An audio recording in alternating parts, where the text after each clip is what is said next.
Hello friends, నేను మీ మమత తెలుగు వ్లాగ్స్కి స్వాగతం. ఈరోజు జున్ను పాలు లేకుండా జున్నును ఇంట్లోనే చాలా ఈజీగా ఎలా తయారు చేసుకోవాలో చూపిస్తానండి. చాలా పర్ఫెక్ట్గా వస్తుంది. అచ్చం మనం జున్ను పాలతో తయారు చేసుకుంటే ఎలా ఉంటుందండి, అలానే టేస్ట్ అయితే ఉంటుంది. ఇంకా ఆ స్ట్రక్చర్ కూడా సేమ్ అంతే వస్తుందండి. మనకి ఏ మాత్రం కూడా తేడా ఉండదన్నమాట. అయితే ఈ జున్ను ఎలా తయారు చేసుకోవాలో ఇప్పుడు చూపిస్తానండి. దీనికోసం ముందుగా మనకి ఇట్లా ప్యాకెట్స్ దొరుకుతాయండి జున్ను పౌడరు. కొన్ని కామధేను ఉంటాయి, కొన్ని ఈ విధంగా షాపులను బట్టి పౌడర్ కూడా దొరుకుతుంది. ఇలా ఒక ప్యాకెట్ తీసుకున్నాను. ఇంకా స్వీట్నెస్కి తగినట్టు నేను బెల్లం తీసుకున్నానండి. నేను పంచదారతో చేయట్లేదు. ఇప్పుడు ఫుల్ క్రీమ్ మిల్క్ 1/2 లీటర్ తీసుకున్నాను అనమాట. ఒక జున్ను పౌడరు ఆ ప్యాకెట్ మొత్తంకి ఇలా 1/2 లీటర్ పాలు ఏమాత్రం వాటర్ యాడ్ చేయకుండా ఇట్లా తీసుకోవాలన్నమాట. ఇది ఫుల్ క్రీమ్ మిల్క్ అనమాట. అమూల్ తీసుకున్నానండి నేను. ఇప్పుడు ఈ పాలల్లోకి మనం ఇలా జున్ను పౌడర్ని వేసుకోవాలన్నమాట.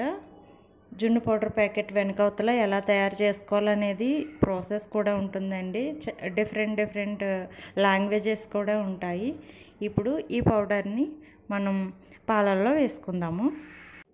ఇలా వేసుకున్న తర్వాత స్వీట్నెస్కి తగ్గట్టు మనం బెల్లం వేసుకోవాలండి. పిల్లలకి చాలా నచ్చుతుంది జున్ను అనేది.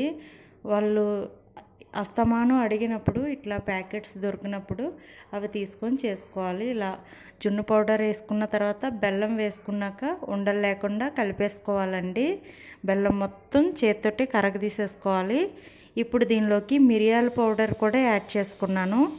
మిరియాలు, యాలకులు మెత్తగా పౌడర్ చేసి వేసుకున్నాను. నాకు సొంటి దొరకలేదండి.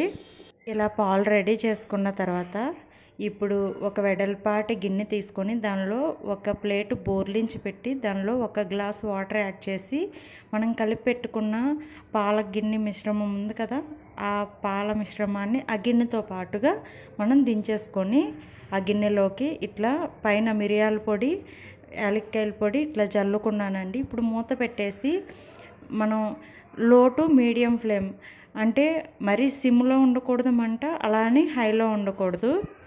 ఇలా మీడియం ఫ్లేమ్లో ఒక 20 నిమిషాల పాటు ఉడికించుకుంటే ఆవిరికి మనకి జున్ను ఈజీగా తయారైపోతుందండి. ఇప్పుడు ఒక నైఫ్ పట్టుకొని మనం ఉడికిందో లేదో చెక్ చేసుకోవాలి. ఇట్లా కొంచెం లూజ్గా అనిపిస్తుందండి, కానీ చాకు గుచ్చి చూస్తే మనకి ఏమీ అంటుకోకుండా బయటకు వస్తుంది చాకు.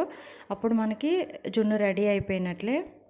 ఇప్పుడు ఈ గిన్నెని బయటికి తీసి మనం పూర్తిగా చల్లారనివ్వాలండి. ఇది పూర్తిగా చల్లారిపోయాక జున్ను గట్టి పడుతుంది. ఇప్పుడు ఈ గిన్నెని ఫ్రిడ్జ్లో పెట్టుకొని మనం బాగా కూల్ అయిన తర్వాత సర్వ్ చేసుకుంటే గట్టిగా గడ్డలాగా వస్తుందండి జున్ను అయితే. ఇలా మనం అచ్చం జున్ను పాలతో చేసిన జున్నులాగా మనం ఇట్లా ఈజీగా 1/2 అవర్లో ప్రిపేర్ చేసేసుకొని తినేయొచ్చండి. ఈ వీడియో మీకు నచ్చినట్లయితే లైక్ చేయండి, షేర్ చేయండి, సబ్స్క్రైబ్ చేయండి. Thank you for watching.